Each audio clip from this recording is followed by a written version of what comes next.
Good morning students, welcome back in our class.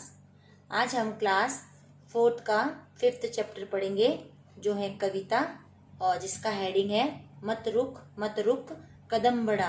तो इसमें यही बताया गया है कि जब तक हमें अपनी मंजिल नहीं मिले तब तक हमें रुकना नहीं चाहिए, आगे से आगे कदम बढ़ाकर चलते रहना चाहिए।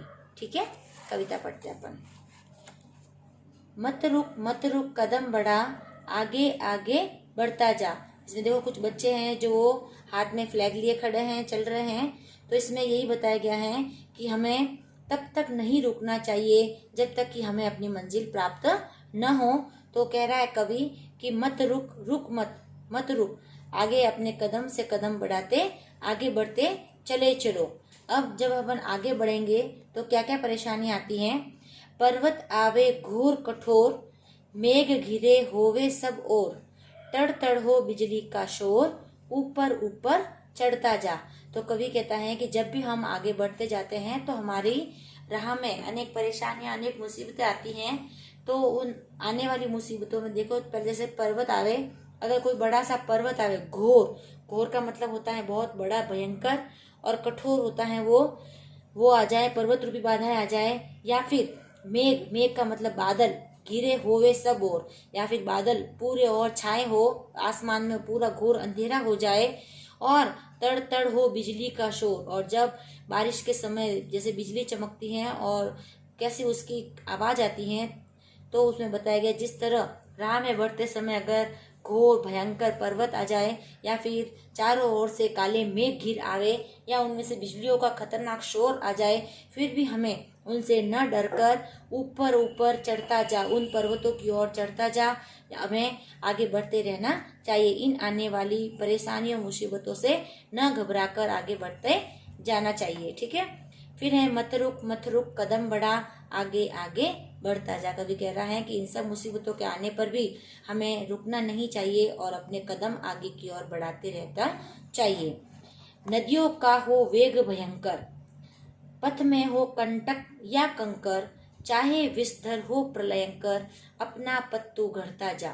अब कवि कह रहा है कि अगर राह में चलते समय नदियों का हो वेग भयंकर, बहुत ज्यादा मात्रा में पानी का वेग यानी उनका बहाव, उनकी गति बहुत तेज हो गई है, नदियों के पानी की भयंकर उसने अपना रूप ले लिया है।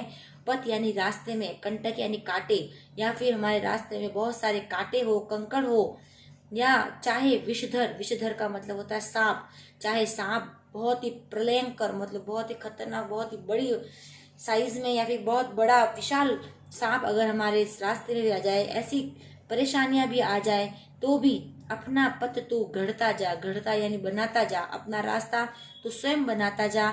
इन सब मुसीबतों से न डरकर आगे बढ़ता जा। मत रुक कदम बढ़ा, आगे आगे बढ़ता जा। तो कवि कह रहा है कि हमारी राह में चाहे कितनी ही मुसीबतें क्यों ना आवे, चाहे पर्वत आ जाए बहुत ही भयंकर कठोर, या फिर चारों ओर से काले मेघ घिराए, उनमें बिजलियों का शोर हो, तो भी तू मत रुक। और अगर चलते समय नदियों में पानी का बहाव बहुत तेज हो, और अगर रास्ते में कांटे या कंकड़ भी आ जाए, या चाहे काला विष्ट नाग भी आ जाए, तो भी हमें अपना रास्ता चेंज न करके उन रास्तों में भी अपना अलग से रास्ता बनाकर तो आगे बढ़ता जा, बिना रुके आगे बढ़ता जा। तो कवि हमें यही सीख दे रहा है।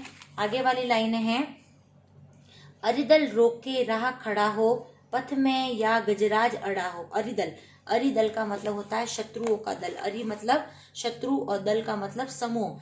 चाहे शत्रुओं का पूरा समूह अपनी राह रोके खड़ा हो, चाहे पथ में या गजराज अड़ा हो। गजराज मतलब हाथी। चाहे तो बहुत सारे शत्रुओं का दल आ जाए, या फिर राह में हाथी रूपी बहुत बड़ी अड़चन आ जाए, या खाई हो या कहीं गड्ढा हो, चाहे एक तरफ बहुत ही गहरा खाई रूपी गड्ढा हो, तो भी हमें राह बनाकर चलता जा। मत रुक कदम बढ़ा, आगे आगे बढ़ता जा। तो कवि कह रहा है कि चाहे इतनी विशाल मात्रा में भी अगर हमारे सामने कोई परेशानी, कोई मुसीबत आ जाए, खाई रूपी मुसीबत भी आ जाए, हाथी के समान भयंकर इतनी विशाल मात्रा में भी कोई परेशानी आ जाए, तो हमें नहीं रुकना चाहिए और अपनी रास्ता बनाकर आगे बढ़ते रहना चाहिए। ठीक है, तो ये आपकी कविता यहीं पर खत्म होती है। तो इसमें यही बताया गया है कि जीवन में हमें कोई भी मुसीबत आती है तो उससे घबराना नहीं चाहिए, बल्कि उसका सामना कर कर आगे बढ़ते रहना चाहिए। ठीक है, अब अपन इसके क्वेश्चन आंसर्स करते हैं। फर्स्ट क्वेश्चन है, निम्नलिखित प्रश्नों के उत्तर दीजिए।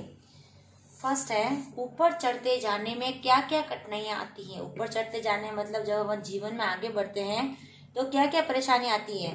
तो ऊपर चढ़ते समय भयंकर पर्वत और बादल रूपी कठिनाइयां आती हैं।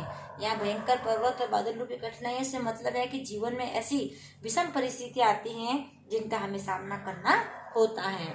सेकंड है, पथ चलते समय मार्ग में किन किन कठिनाइयों का सामना करना पड़ता है। कि हमें अगर रास्ते पर चल रहे हैं तो कौन कौन सी मुसीबतें आ सकती हैं। तो मार्ग में तेज नदियाँ, कंकड़, पत्थर, सांप आदि कठिनाइयों का सामना हमें करना पड़ता है। तो इस तरह की जो परेशानियां आ सकती हैं।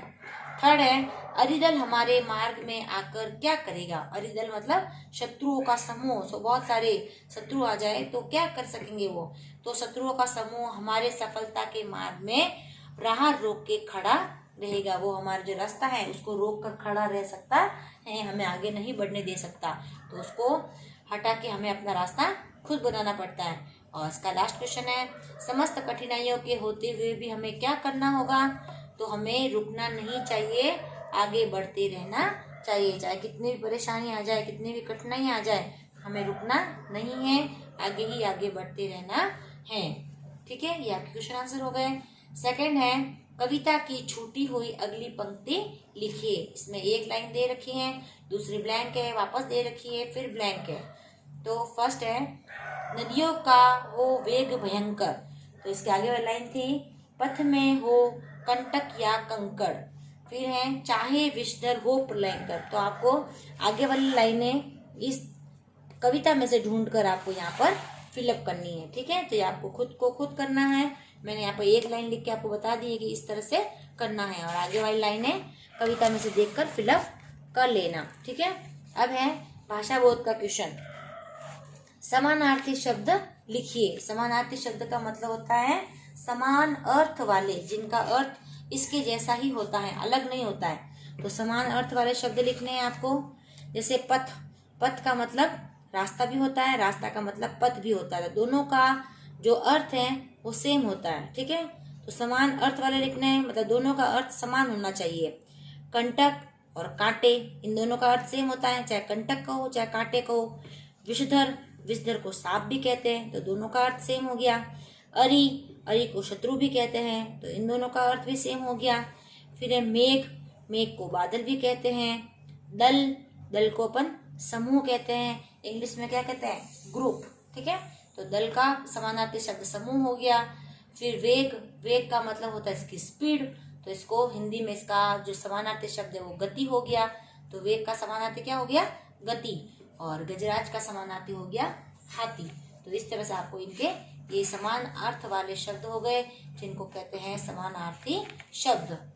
अगला क्वेश्चन है, तीन तीन पर्यायवाची शब्द लिखिए। पर्यायवाची शब्द मतलब वही इनके जैसे ही होते हैं समानार्थी। इसमें एक शब्द है, इसमें आपको तीन तीन लिखने हैं, तो सेम अर्थ बताए उन्हें हम क्या कहते हैं, पर्यायवाची शब्द कहते हैं। जैसे विषधर, विषधर मतलब जो विष को धारण करता है उसे विषधर कहते हैं। जैसे इसका सांप हो गया, नाग हो गया, और एक अपन लिख देंगे भुजंग, ये भी सांप का पर्यायवाची है। ठीक है, तो सांप के तीन पर्यायवाची हो गए, विषधर के सांप, नाग और भुजंग। फिर अगला है मेघ। मेघ किसको कहते हैं, जो आसमान में छाए रहते हैं, तो इसके पर्यायवाची होंगे जलद, पयोद और बादल। ये तीन इसके पर्यायवाची हो गए मेघ के।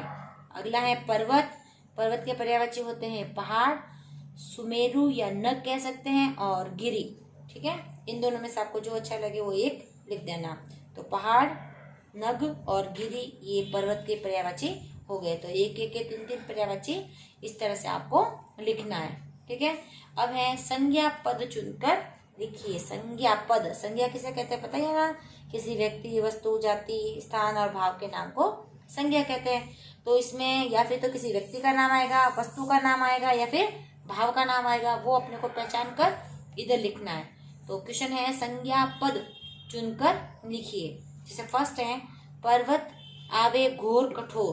इसमें पर्वत आवे घोर कठोर, तो इसमें संज्ञा शब्द कौन सा हुआ? पर्वत। तो इधर आपको लिखना है पर्वत। फिर सेकंड है मेघ घिरे होवे सब और, मेघ यानी बादल चारों ओर घिरे हुए हैं, तो इसमें जो मेघ है वो संज्ञा शब्द है। और लास्ट है तड़ तड़ हो बिजली का शोर, तो इसमें जो बिजली शब्द है वो संज्ञा पद है, वो आपको यहाँ पर लिखना है। तो इस तरह से ये आपको संज्ञा पद चुनकर इसमें लिखने हैं।